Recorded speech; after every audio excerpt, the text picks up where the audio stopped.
Chapter 13. A Bushel of Neckties. Sometime during the night, Cut-Eye Higgins left Hangtown for parts unknown. In the days that followed, Praiseworthy's name and reputation spread through the diggings. He was pointed out to new immigrants as someone of consequence, and Jack basked in reflected glory. The truth of the matter was that Praiseworthy himself began to enjoy his notoriety. And like chameleons, the two partners changed their colors to those of the Sierra Nevadas. They wore red miner shirts and jack boots and wide-brimmed hats against the summer sun. After a week in the diggings, there was little of the butler left to be seen in Praiseworthy, unless it was the straightness of his back and the quiet reserve of his glance. And then, as if to live up to his reputation, he stopped shaving. Within a few days, he began to look decidedly fierce. Jack collected 4 tin cans against the day when they would stake their claim. They bought a dust-stained canvas tent at the Cheap John auction and pitched it beside Pitch Pine Billy's tent.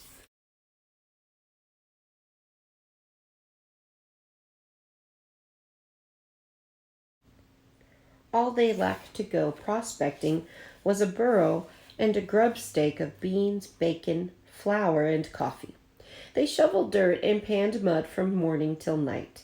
The Pitchpine Billy taught them every trick he knew, including the setting of flea traps.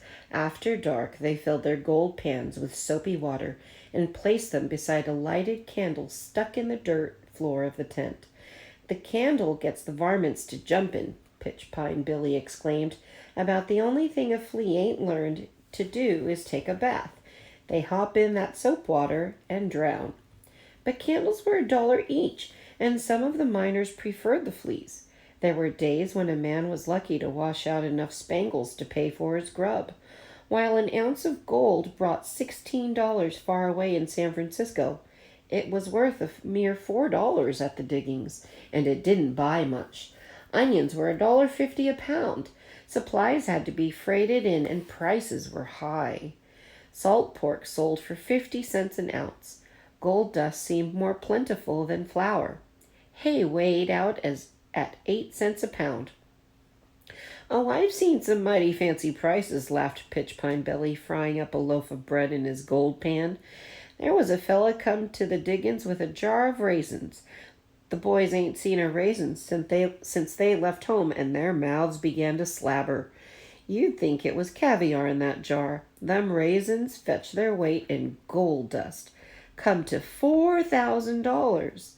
Slowly, day by day, Praiseworthy and Jack added to their grub stake. They had blankets, a dozen candles, and a coffee pot. One noon, Jack pulled up a tuft of grass, and a glint of light from the roots made him gasp. A nugget! And then his yell carried from one end of the ravine to the other. "A nugget!" Praiseworthy dropped his gold pan, and Pitchpine Billy squinted. Jimmy from town, who wore a mustache twisted into sharp points, came running over, and Buffalo John awoke from a sound sleep.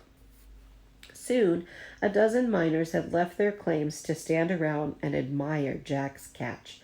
The lump of gold was the size of an acorn. It was trapped in the fine grass roots like a fly in a spider's web. "Maybe it'll buy us a burro," Jack grinned. "Well, I don't know," smiled Pitchpine Billy. "The tail of a jackass, anyway." Buffalo John pulled the bandana off his head and polished the nugget. The miners passed it around, holding it up to the sun to watch it shine, and from that moment it became known as Jamocha Jack's Nugget. That night, Praiseworthy and Jack and Pitchpine Billy went to town for supper. There was a letter waiting at the hotel from Dr. Buckbee. It was written in a shaky hand. "My dear friends, your letter finds me weakened by the yellow fever from Panama, and I can barely hold this pen steady. Curse that Higgins fellow and the gang of highwaymen you write of, since I cannot leave my bed. Please act as my agents in the matter.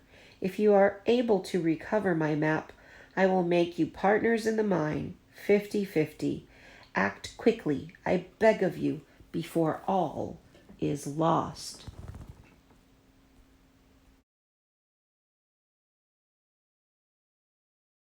Praiseworthy finished reading the letter and folded it thoughtfully. "A generous enough offer," he said to Jack. "Half interest in a gold mine." Jack's yellow eyebrows lifted.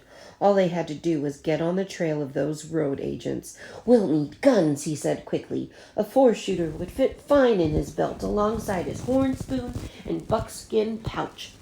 Maybe he could trade his nugget for a pistol." Praiseworthy scratched through the stubble growing out on his face. "What we need is a burro." "A burro to chase outlaws," said Jack. Praiseworthy put the letter in his shirt pocket. He shook his head. "We've no time for such speculations. First, those vultures no doubt ripped open Cut-Eye Higgins' coat and discovered the map. Second, they may have already located the mine by now." "Maps," Pitchpine Billy laughed. "Why, there are so many maps floating around the diggings you could paper a room with them. Boys, let's eat." They ordered Hangtown fries, platters of bacon, canned oysters, and eggs. Praiseworthy turned to Jack. "What do you want to drink?" Jack glanced up at the waiter. "Coffee," he said. "Coffee, sir, with a few acorns ground up." After dinner, Praiseworthy stayed behind in the hotel lobby to reply to Dr. Buckbee's letter. Jack and Pitchpine Billy went wandering along the street to see the sights. The auction bell began to clang. Maybe Cheap John would have pistols to sell, Jack thought. "Let's go," he said. "Don't mind," said Pitchpine Billy.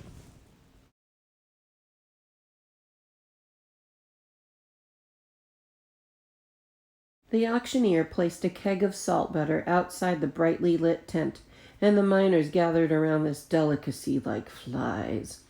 They unclasped their jackknives and carved off butter shavings and ate them off their blades. Between the ringing of the bell and the free butter, a crowd had formed, and the sale began. Frenchmen rubbed shoulders with Sonorians, and Chileans with Germans, and Missourians with Yankees, and Englishmen with Kanakas from the Sandwich Islands. There were sailors who had deserted their ships to run off to the mines, and soldiers who had left their garrisons at Monterey and San Francisco. The auctioneer mounted a barrel at the rear of the tent. He was a paunchy man in that open vest and plug hat. What'll you take for the hat, Cheap John?" someone yelled. "Ain't for sale," said the auctioneer. "But I got 10 pounds of Chinese sugar, that is. What am I bid, gents? Who'll give me $1 a pound? Dollar, dollar, dollar. I got $1. Who'll give me $1.50? Half, $2. And my bid, $2, boy, two. "Dos pesos," said a Spaniard with silver buttons down his trouser legs. Jack waded through the sale of sugar, a wheelbarrow, tin pans, butcher knives, and a sack of dried apples. The auctioneer seemed to have no guns. The miners stood around whittling and enjoying themselves. "I got a bushel of neckties sent here by mistake, boys," said the Cheap John. "They'd fetch $1 apiece back in the States. What do you give me for the lot? Am I bid $10? Am I bid $9? Nine?" The miners stood grinning and whittling in silence. At that moment, Jimmy from town spied Jack and Pitchpine Billy. "Let's go get something to eat," he said. "My stomach feels like a cat in Hades without claws." "999, called the auctioneer. "We've done," said Pitchpine Billy. "Done what?" asked Jimmy from town, twisting the ends of his mustache hungrily. "Eight," said Jack. "Eight, called the auctioneer. "I'm bid $8 by the young feller with yellow eyebrows. Sold for $8. Jack stood as if struck by lightning. The miners began to chuckle. "Looks like you bought yourself a bushel of neckties, Jamocha Jack," laughed Pitchpine Billy. "But I said 8, not 8, Jack protested. "That's what I heard you say, 8, answered Cheap John, pushing the plug hat into the back of his head. "ATE. We ain't much on spelling around here." It was clear to everyone that the auctioneer hadn't expected to be able to sell the ties at all. "You ain't going back on your word now, are you?" "Can't do that," whispered Pitchpine Billy. "I'd rather see you break your leg than your word, boy. Pay up." The auctioneer was grinning. "Why, you got them ties dirt cheap." Of course we ain't much on tie wearing here at the diggings, except to be buried in," and he burst out laughing. The miners looked upon the affair as harmless fun. "Might be able to stuff a pillow with them," someone called out. "Knot 'em together and lasso chickens." Jack stepped up to the gold scale and pulled out the buckskin pouch from his belt. The nugget tumbled out. He borrowed a knife and carved half of it away, bit by bit. It hurt. He clamped his jaw with anger. Then he picked up the bushel of neckties and worked his way through the crowd to the street. "Ain't so sure I'd even want to be buried in one of them things," the miner laughed. Praiseworthy was coming along the street from the hotel, and Jack could barely face him. He had cut 2 ounces off his nugget that might have gone toward their grub steak or a gun, but even Pitchpine Billy and Jimmy from town were chuckling. "What have you got there?" Praiseworthy asked, raising one eyebrow. "Neckties," Jack murmured, "a whole bushel of them." Praiseworthy raised the other eyebrow. "Neckties?" "Yes, sir." Jimmy from town loosened his gold pouch. "I guess it was my fault," he smiled. "I'll pay you for them ties, Jamocha Jack, as long as you don't make me wear one." "Me either," grinned Pitchpine Billy. Praiseworthy held up his hand. "Put away your dust." He looked at Jack. "That was a fine purchase," he smiled. "A brilliant purchase." Jack gazed up at Praiseworthy. "What?" "We'll buy our own mountain canary with neckties." Pitchpine Billy crimped an eye. "You've gone out of your head, Bullwhip. Why, you couldn't give them things away in Hangtown. The only necktie you can get on a man is made out of rope." Praiseworthy scratched his short whiskers. They were at an itchy stage. He smiled, half shutting one eye. "Unless I miss my guess, every man in the diggings will come begging for a necktie in a day or two. They'll fight to get one." He picked up the bushel basket and swung it to his shoulder. "Come along, partner." The next morning, Praiseworthy and Jack helped Pitchpine Billy dig a coyote hole. "Once we hit bedrock, there's no tellin' the riches down there," the miner declared. "The Spangles keep workin' and siftin' through the ground, earthquakes and all. It may take 'em 10,001 years to reach bedrock, but that stops them." By late afternoon, the big hole was deeper than Praiseworthy's head. They rigged up a rope and lifted out dirt by the buckets full. There were men all along the diggings coyoteing for gold, and some of the shafts were as deep as wells. Jack took his turns at the bottom of the hole, filling buckets that were emptied into the long tom. The long tom was a wooden sluice box set in the stream.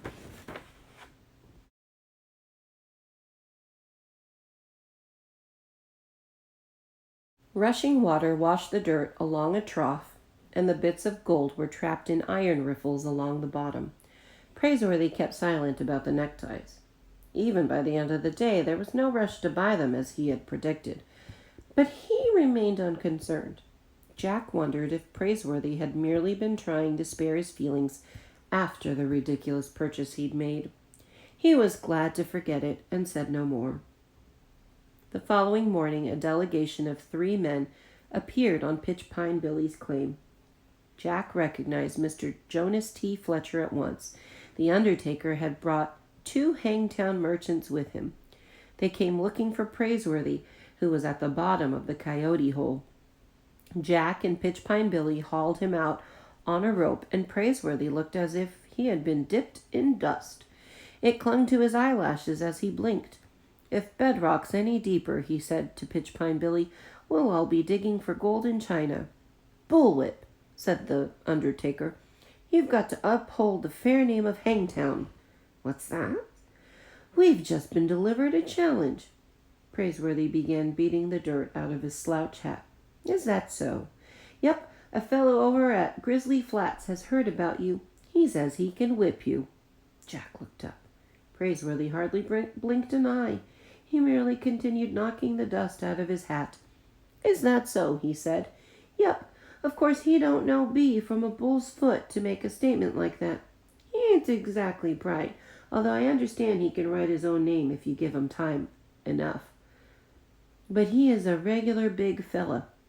The mountain ox, they call him. Well, how about it?" "It doesn't sound like a fair match," said Praiseworthy.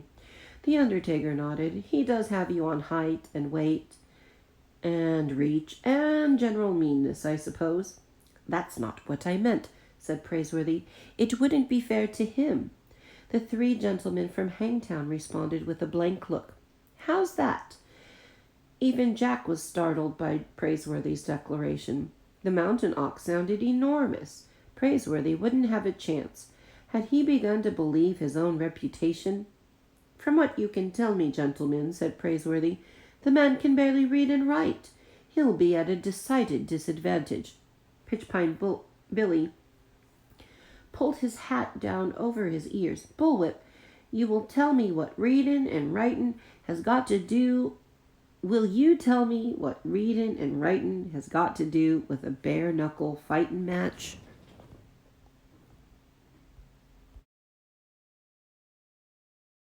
I suppose that remains to be seen. Then you'll fight him? The undertaker grinned.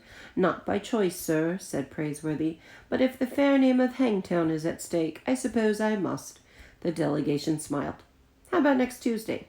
Impossible. By next Tuesday we'll have our burro and grubstake, and we'll be far away prospecting. My partner and I have a fortune to make, and time is running out. We'll be returning this way by the middle of August at the very latest. You can plan for the match for the 15th, sir. The three gentlemen from Hangtown nodded and departed. Jack gazed at Praiseworthy as if a complete stranger had been hiding through the years under the elegant manners of a butler. He was enchanted. But Pitchpine Billy whipped off his hat and jumped on it. Bullwhip, he snorted. You've gone and lost your reason before the 15th day of next month shows up. You better make out your last will and testament. Jack had just lowered himself into the coyote hole when a sudden excitement spread through the diggings, and he pulled himself out again. There was a shout of voices back and forth across the stream, from claim to claim. Old Quartz Jackson is back, and he's brought his new missus with him. Men dropped their shovels and gold pans and abandoned their long toms. Miners crawled out of coyote holes. What's that? Him and the lady is putting up at the hotel. The excitement even touched Pitchpine Billy. Boys, he said to Praiseworthy and Jack, I ain't seen a lady in so long I near forgot what they look like. Praiseworthy rested his arms on the handle of his shovel and grinned. He gave Jack a nod. This is the day we've been waiting for, partner. Watch and see. Pitchpine Billy scowled. Well, don't just stand there. Look at you both. Dirt sticking out on you like you ain't had a bath all year. Why, it's a disgrace. I'm ashamed of you. You heard what they said. There's a lady in town. Within 5 minutes, miners were everywhere along the stream, scrubbing and shouting and planning to go to town. Pitchpine Billy waded in with his clothes on and kept dumping hat-loads of water over his head. Later, shirts and trousers could be seen on every bush, drying out in the mountain heat. Men stood at mirrors tacked to trees and got their straight razors.